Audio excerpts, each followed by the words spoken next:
Mari kita tahbiskan ibadah ini. Pertolongan kepada kita adalah dalam nama Tuhan, Allah pencipta langit dan bumi, yang memelihara kesetiaannya sampai selama-lamanya dan tidak meninggalkan perbuatan tangannya. Amin. Kasih karunia dan damai sejahtera dari Allah Bapa kita dan dari Tuhan Yesus Kristus menyertai saudara-saudara. Amin. Nats pembimbing terdapat dalam Galatia 5 ayat 13. Saudara-saudara, memang kamu telah dipanggil untuk merdeka, tetapi janganlah kamu mempergunakan kemerdekaan itu sebagai kesempatan untuk kehidupan dalam dosa, melainkan layanilah seorang akan yang lain oleh kasih. Sudah berdiri, mari kita sama-sama mengikrarkan pengakuan iman kita menurut pengakuan iman Nisea Konstantinopel. Kita mulai. Aku percaya kepada satu Allah Bapa yang Maha Kuasa, pencipta langit dan bumi, segala yang kelihatan dan yang tidak kelihatan, dan kepada satu Tuhan Yesus Kristus, Anak Allah yang tunggal, yang lahir dari Sang Bapa sebelum ada segala sebab, Allah dari Allah, terang dari terang, Allah yang sejati dari Allah yang sejati, diperanakan bukan dibuat, sakekat dengan Sang Bapa, yang dengan perantaranya sesuatu dibuat, yang telah turun dari surga untuk kita manusia dan untuk keselamatan kita, dan menjadi darah yang Kudus dari anak darah Maria, dan menjadi manusia yang disalibkan bagi kita di bawah pemerintahan Pontius Pilatus, menderita dan dikuburkan, yang bangkit pada hari ketiga sesuai dengan isi kitab kita, dan naik ke surga, yang duduk di sebelah kanan Sang Bapa, dan akan datang kembali dengan kemuliaan untuk menghakimi orang yang hidup dan yang mati, yang kerajaannya akan berakhir. Aku percaya kepada Kudus, yang adalah Tuhan dan yang menghidupkan, yang keluar dari Sang Bapa dan Sang Anak, yang bersama-sama dengan Sang Bapa dan Sang Anak, disembah dan dimuliakan, yang telah berfirman dengan perkataan Allah. Aku percaya kepada satu gereja yang kudus, terang dan rasuli. Aku mengaku satu baptisan untuk pengampunan dosa. Aku menantikan kebangkitan orang mati dan kehidupan bersama yang akan datang. Amin. damai di hati. Damai di hati. Bapak Ibu saudara-saudara yang diberkati dan dikasihi di dalam Tuhan kita Yesus Kristus, kita patut bersyukur kepada Tuhan yang telah menganugerahkan orang semua nafas kehidupan, sehat kuat, sehingga orang masih boleh ada sampai saat ini. Orang boleh ada lagi dalam satu persekutuan sebagai umat Tuhan yang ada di Jemaat Gemim Yudea Padua. Firman Tuhan bagi kita sebagai warga Gemim di sepanjang minggu yang berjalan ini yang terdapat dalam Roma pasal 14 ayat 1 sampai dengan ayatnya yang ke-12 di bawah tema mingguan jangan menghakimi.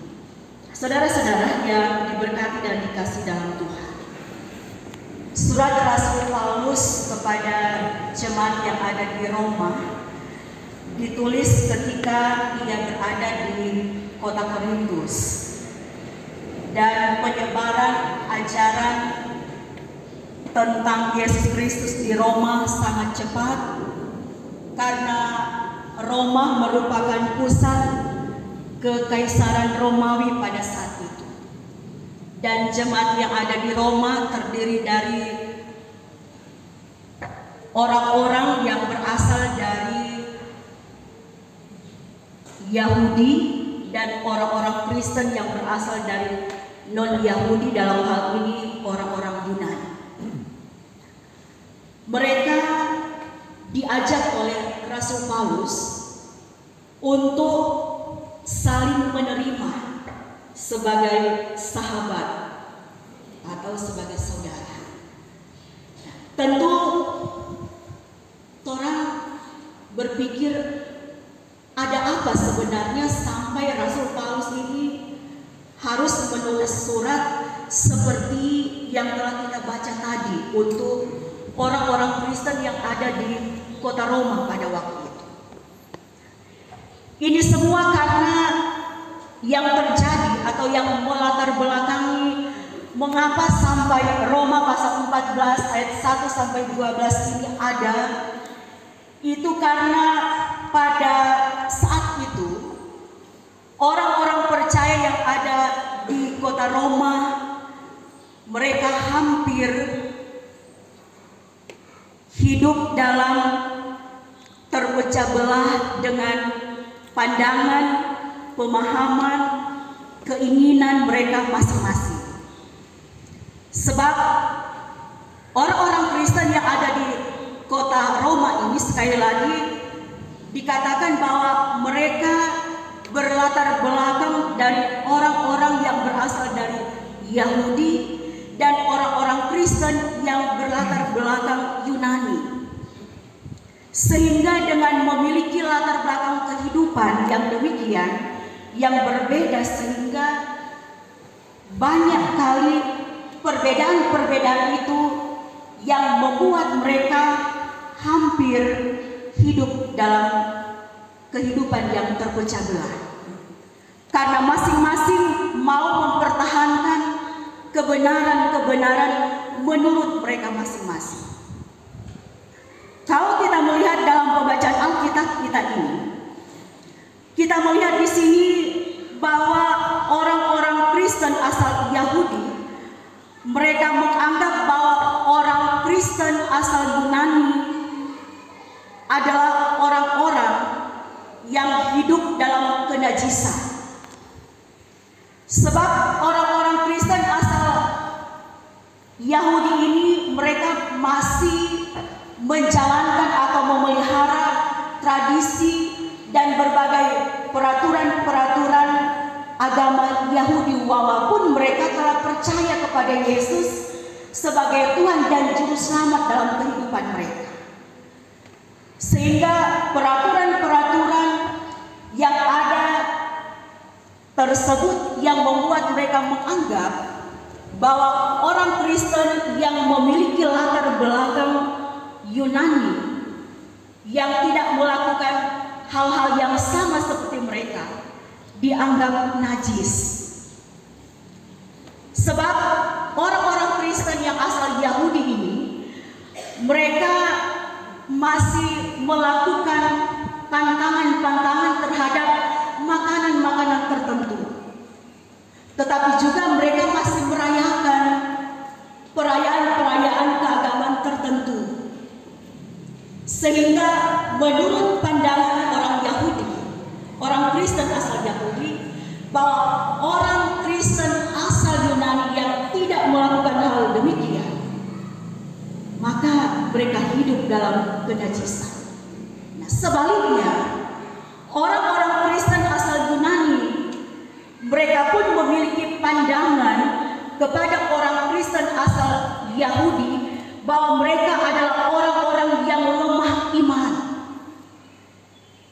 Karena bagi mereka, mereka yang telah hidup bebas dalam arti kata bahwa kebebasan mereka yang tidak lagi mengikuti aturan-aturan menurut hukum Taurat, karena mereka telah dibebaskan dengan kedatangan Putra Yesus Kristus yang mereka imani sebagai Tuhan dan Juru Selamat, maka tidak lagi terikat dengan berbagai peraturan-peraturan keagamaan Yahudi pada saat itu.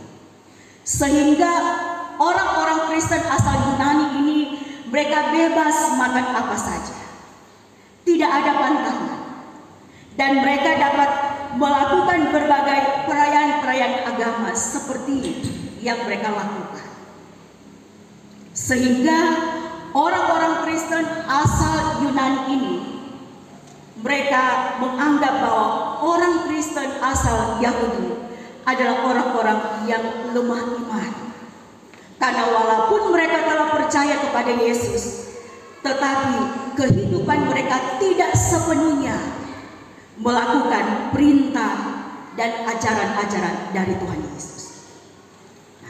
Oleh karena kondisi inilah, maka Rasul Paulus dengan suratnya ini, dia mau mengatakan kepada orang-orang Kristen yang ada di kota Roma ini, supaya mereka sedapat mungkin saling menghargai, saling menerima, saling menghormati dengan hal-hal yang mereka pertentangkan, dengan hal-hal yang menganggap bahwa orang-orang Kristen sesama mereka adalah orang-orang Kristen yang tidak sesuai dengan apa yang Tuhan Allah kehendaki, sehingga saling menghina, saling mengejek, saling merendahkan terjadi di tengah-tengah persekutuan yang ada di jemaat Roma pada saat itu.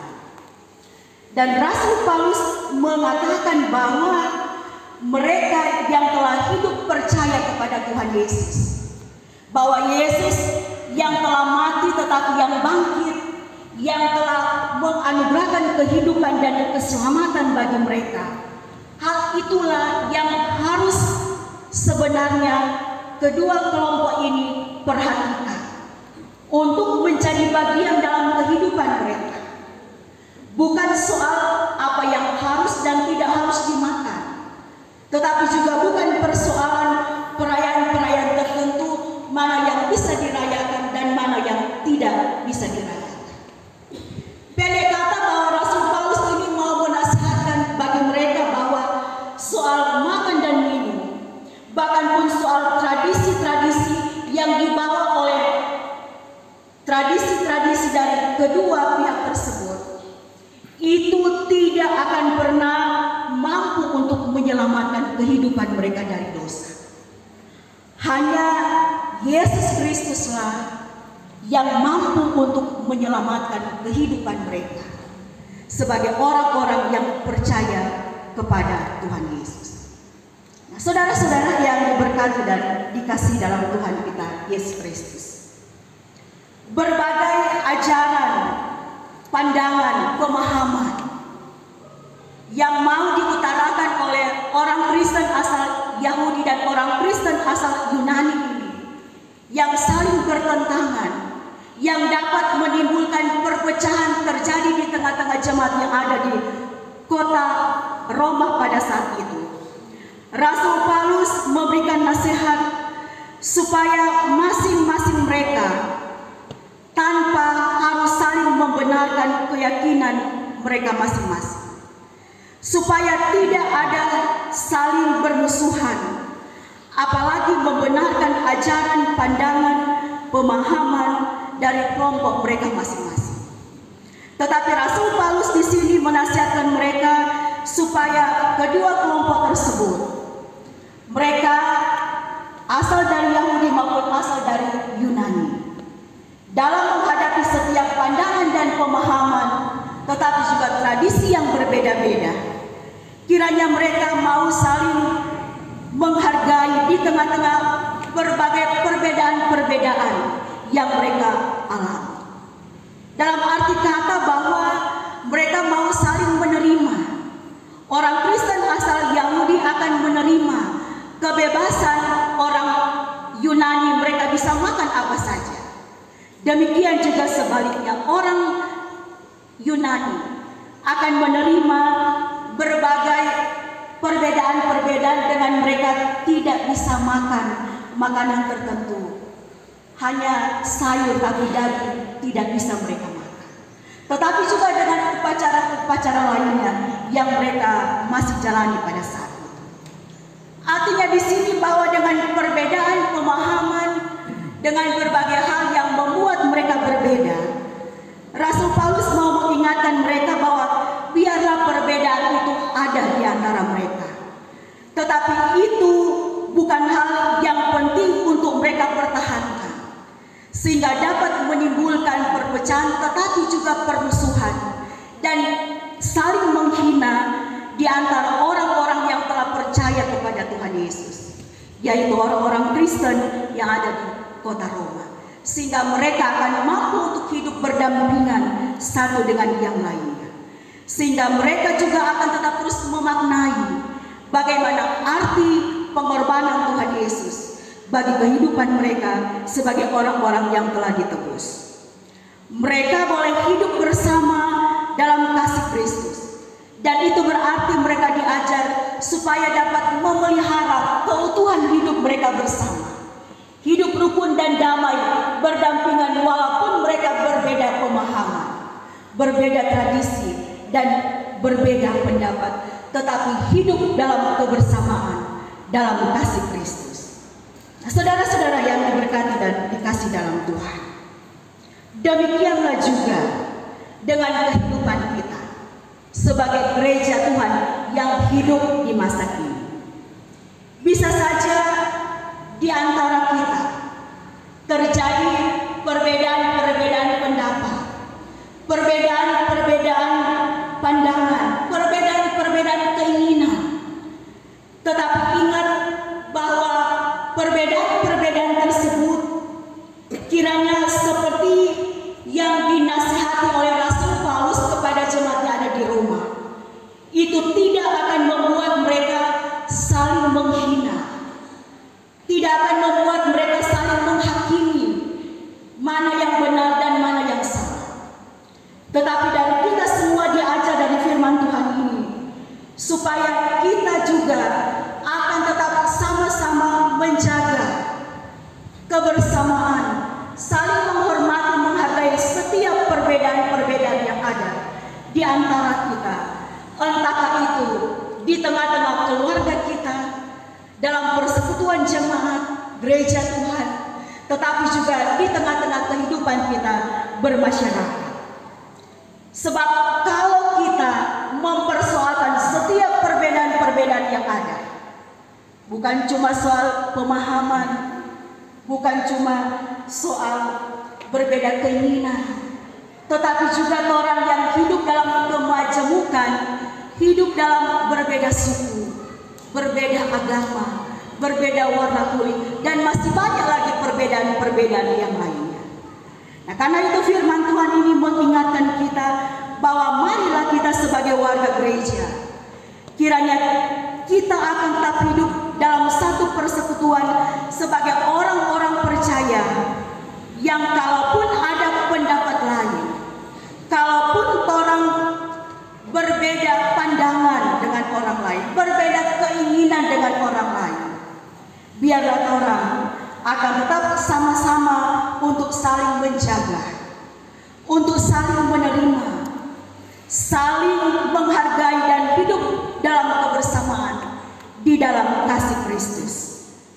Masalah akan muncul apabila masing-masing kita mau senantiasa mempertahankan pendapat kita, mau mempertahankan berbagai pemahaman kita, tradisi kita, ataupun keinginan kita, bahwa pendapat kita yang benar, pendapat dia yang salah, pemahaman kita yang benar, pemahaman mereka yang salah.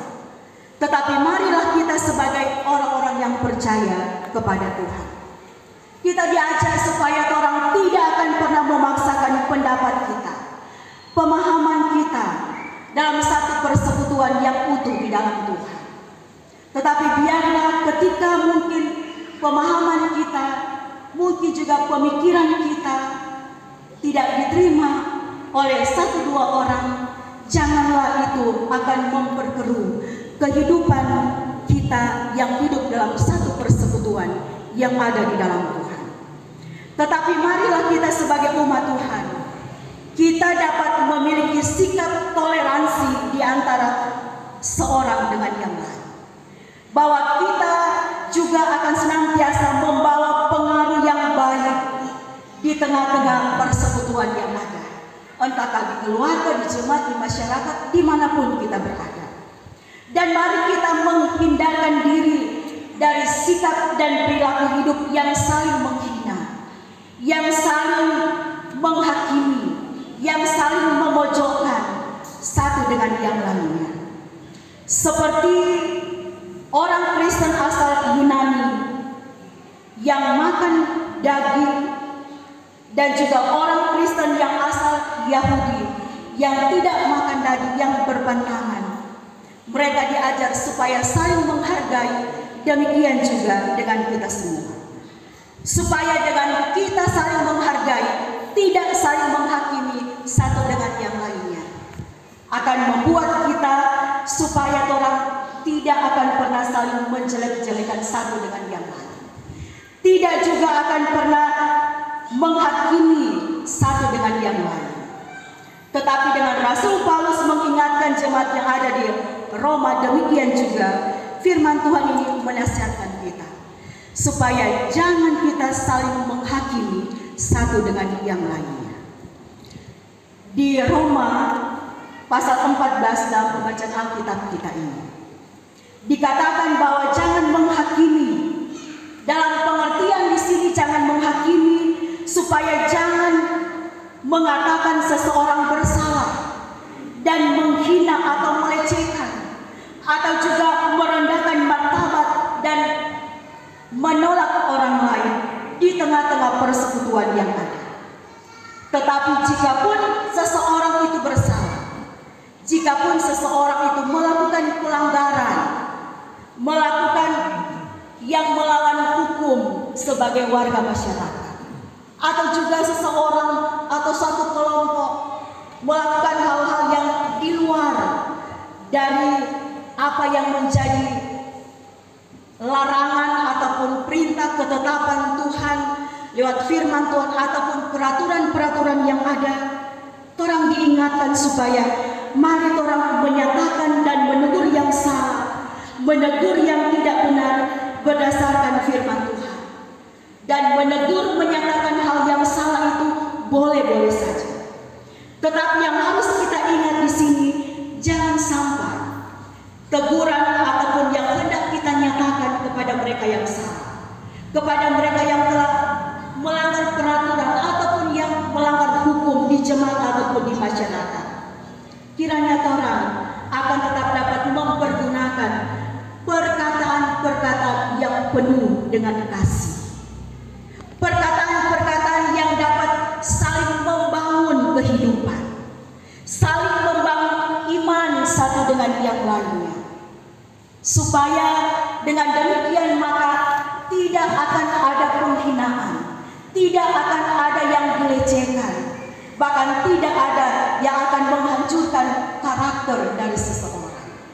Apabila kita menegur, menyatakan kesalahan seseorang dengan kasih, bagaimana dengan tutur kata kita yang harus kita ucapkan, sehingga dengan demikian maka orang akan membawa orang-orang yang melakukan hal-hal yang tidak berkenan kepada Tuhan untuk mengingatkan mereka bahwa apa yang mereka lakukan itu salah, dan mereka akan kembali ke jalan yang benar, sehingga hal itu tidak akan membuat orang yang melakukan hal-hal yang tidak benar, yang melakukan kesalahan, mereka tidak akan semakin dipojokkan karena mempunyai sahabat, saudara, mempunyai tetangga, mempunyai pelayan-pelayan Tuhan, mempunyai orang-orang yang terdekat yang mau merangkul mereka yang telah berbuat kesalahan untuk hidup kembali ke jalan yang benar. Tetapi juga dari firman Tuhan ini mau mengingatkan kita bahwa marilah kita juga ketika orang ada suatu masalah dengan orang lain, janganlah kita menyelesaikan persoalan tersebut lewat sosmed, lewat dunia maya. Tetapi mari kita berbicara dari hati ke hati, secara tatap muka dengan orang tersebut. Dengan demikian akan membawa mereka yang bermasalah boleh memberikan apa yang mereka maksudkan, boleh menyelesaikan permasalahan yang ada, sehingga boleh saling menerima, boleh sama-sama mencari jalan keluar yang ada, agar kasih Kristus ada di dalam setiap orang-orang yang mau dipakai oleh Tuhan untuk senantiasa menjadi alat berkat Tuhan, menjadi alat pembawa damai sejahtera, menjadi alat pembawa supaya ada kedamaian, ada kerukunan hidup bersama di tengah-tengah jemaat dan di tengah-tengah masyarakat. Saudara-saudara yang diberkati dalam Tuhan, mengapa Rasul Paulus mengingatkan persekutuan orang-orang percaya yang ada di kota Roma, tetapi juga bagi kita di saat ini, supaya orang jangan saling menghakimi? Ada 3 alasan di dalamnya. Yang pertama, karena Allah telah menerima orang itu. Dalam arti kata bahwa kita melihat ayat 1 dan ayat 4. Maksud orang Yahudi telah menerima Yesus Kristus sebagai Tuhan dan Juru Selamat. Tetapi juga orang Yunani pun demikian, menerima Yesus Kristus sebagai Tuhan dan Juru Selamat. Dan itu berarti bahwa kehidupan mereka hidup dalam persekutuan. Mereka hidup di dalam kasih Tuhan, sehingga mereka tidak bisa hidup lagi untuk saling menghakimi, saling menghina, merendahkan, apalagi menolak mereka yang berbeda pemahaman. Alasan yang kedua, karena segala sesuatu adalah dilakukan untuk seperti yang dikatakan dalam ayat 5 dan 9, bahwa yang hanya makan sayur dan tidak makan daging melakukannya untuk kemuliaan Tuhan, dan yang makan daging pun melakukannya untuk memuliakan Tuhan. Artinya bahwa perbedaan di antara kedua hal tersebut itu kiranya tidak akan membuat mereka untuk saling membela diri, tidak akan membuat mereka untuk saling memisahkan, tetapi justru dengan perbedaan-perbedaan itu akan membuat mereka sama-sama untuk memuliakan nama Tuhan dengan pemahaman, dengan juga pengertian, dengan segala hal yang mereka lakukan. Itu semua untuk hormat dan kemuliaan bagi nama Tuhan. Dan yang ketiga, bahwa kita akan hidup menghadap takhta pengadilan Allah seperti yang dikatakan dalam ayat 11 dan ayat 12. Bahwa di akhir zaman nanti setiap kita, termasuk orang yang hidup sekarang ini, akan masuk menghadap takhta pengadilan Allah untuk mempertanggungjawabkan setiap perbuatan-perbuatan kita ketika kita hidup dan tinggal dalam dunia ini. Suatu saat nanti ketika hari Tuhan, masing-masing kita akan mempertanggungjawabkan kehidupan kita dari kehidupan yang telah kita jalani dalam dunia ini, kehidupan yang telah dianugerahkan oleh Tuhan Yesus bagi masing-masing kita. Nah, oleh karena itu, jika kita menghakimi dengan cara kita melecehkan orang, menghina orang, menjatuhkan orang, tidak saling menghargai, tidak saling menghormati berbagai perbedaan yang ada, maka harus kita ingat bahwa kita harus juga dapat mempertanggungjawabkan apa yang telah kita perbuat, apa yang telah kita lakukan dalam dunia ini kepada Tuhan. Nah, oleh karena itu harus kita ingat bahwa setiap hal yang kita lakukan dalam kehidupan kita ini ada dalam pandangan Tuhan. Dan firman Tuhan ini pun mengingatkan kita semua bahwa supaya kita sebagai orang-orang yang percaya kepada Tuhan, marilah orang, walaupun orang berbeda pendapat, berbeda pemahaman, berbeda suku, berbeda latar belakang, berbeda pendidikan, apapun perbedaan yang ada di tengah-tengah jemaat, di tengah-tengah kehidupan kita bermasyarakat, kiranya kita semua akan dapat saling menerima satu dengan yang lainnya. Orang akan hidup berdampingan dengan rukun dan damai. Orang akan saling menegur, menyapa dalam kasih Tuhan, agar supaya kehidupan kita yang dianugerahkan oleh Tuhan adalah kehidupan yang saling menguatkan, kehidupan yang saling menghidupkan, kehidupan yang saling membawa damai sejahtera, sukacita di tengah-tengah berbagai perbedaan-perbedaan yang ada di tengah-tengah kehidupan kita, sehingga tidak akan ada saling menghakimi satu dengan yang lainnya. Sebab kita ingat soal penghakiman itu bukan hak kita manusia, tetapi soal penghakiman itu adalah hak mutlak dari Tuhan Allah. Karena dialah hakim yang adil, yang akan mengadili setiap kehidupan kita. Bila waktunya tiba, kitalah yang akan diadili oleh Tuhan. Kitalah yang akan mempertanggungjawabkan kehidupan kita kepada Tuhan Allah. Oleh sebab itu, pakailah kehidupan kita dalam persekutuan keluarga, dalam persekutuan masyarakat, dalam persekutuan bergereja. Kiranya kita akan memberi diri kita, kehidupan kita dipakai oleh Tuhan, supaya saling melengkapi, saling mendukung, saling menopang, dan saling menguatkan satu dengan yang lainnya. Jangan memusuhi orang yang berbeda pandangan, berbeda pendapat, tetapi sikap toleransilah yang kita butuhkan, sehingga akan menghindarkan kita dari fanatisme yang sempit sebagai orang-orang yang beriman. Semoga firman Tuhan ini dapat mengingatkan saudara-saudara dan saya, supaya kehidupan kita adalah kehidupan yang saling membawa berkat, damai, sukacita, hidup rukun dan damai. Dari sanalah berkat-berkat Tuhan dicurahkan. Amin. Sampaikanlah salam kepada tiap-tiap orang kudus dalam Yesus Kristus dan terimalah berkat Tuhan. Kasih karunia Tuhan Yesus Kristus, kasih Allah dan persekutuan Roh Kudus menyertai saudara